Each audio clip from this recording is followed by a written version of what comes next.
चमकपुर गांव में गोपाल नाम का एक लड़का रहता था। उसकी सौतेली माँ और बाप ने उसे घर से निकाल दिया था। उसकी सौतेली माँ ने सब कुछ अपने और अपने बच्चों के नाम पे कर रखा था और गोपाल को हिस्से के नाम पे 3 गायें दे रखी थी। गोपाल पढ़ा लिखा तो बहुत था, पर नौकरी ना मिलने के कारण उसने सोच लिया था कि वो अब उन तीनों गायें की खूब देख रेख करके उनसे जो दूध मिलेगा उसे बेच के अपना कारोबार चलाएगा। अब मैं बिल्कुल अकेला हो गया हूँ। गौ माता, तुम तीनों के अलावा मेरा अब कोई भी नहीं है। बस मेरा घर चलाने के लिए तुम तीनों को मेरी मदद करनी होगी। तीनों गायें बहुत ही हट्टी कट्टी और जवान थीं और रिश्ते में भी एक दूसरे की बहनें लगती थीं। चंपा, चमेली और मैना। मैना सबसे बड़ी और समझदार गाय थी। चंपा गर्भवती थी और चमेली को अभी अभी बच्चा हुआ था। वो दूध दे रही थी, जिसके दूध को बेच के गोपाल का थोड़ा बहुत घर चल रहा था। पर गोपाल को अब चंपा और मैना पे पूरा भरोसा था कि जब उनका बच्चा हो जाएगा तो वो खूब दूध देने लगेंगी और जिससे उसका कारोबार अच्छे से सेट हो जाएगा।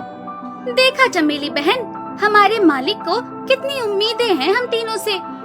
हाँ चंपा, सुना मैंने, मालिक ने हमसे कितनी सारी उम्मीदें लगा रखी हैं।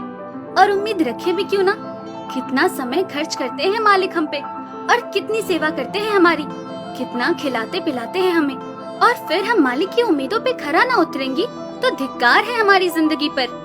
सही कह रही हो बहन तुम। चलो हम तो मालिक के लिए कुछ ना कुछ कर ही लेंगे। तुमने बच्चा दे दिया है, दूध भी दे रही हो, मैं भी गर्भवती हूँ।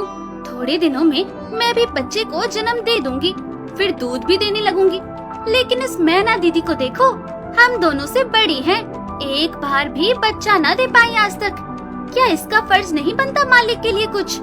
ये तो बड़ी हैं, हमसे ज्यादा इसको मालिक के लिए करना चाहिए था।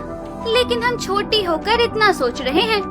तुम दोनों ऐसा क्यों कह रही हो? क्या गलत कह रहे हैं हम? सही तो कह रहे हैं। कितने सालों से बांझ पड़ी हो तुम। ऐसा कैसे कह सकती हो तुम? बच्चा देना ना देना मेरे हाथ में थोड़े ना है। मैं भी तो माँ बनना चाहती हूँ ना। मैं भी चाहती हूँ कि दूध दूँ और मालिक को मेरे दूध से कुछ फायदा हो। अरे तुम क्या बच्चा दोगी जो इतने सालों से नहीं दे पाई? तुम ये ख्वाब लेना बंद करो कि तुम बच्चा दोगी और तुम्हारे दूध से मालिक को कोई फायदा होगा। दोनों छोटी बहनें बड़ी बहन मैना की बेबसी का मजाक उड़ाती हैं और उस पे हंसती हैं। इस बात से मैना बहुत दुखी होती है और रोती है कि उसी की बहनें उसको दिलासा देने की बजाय उसे ताने मार रही हैं, उसका मजाक उड़ा रही हैं। फिर एक दिन गोपाल का पड़ोसी उससे कहता है, अरे गोपाल,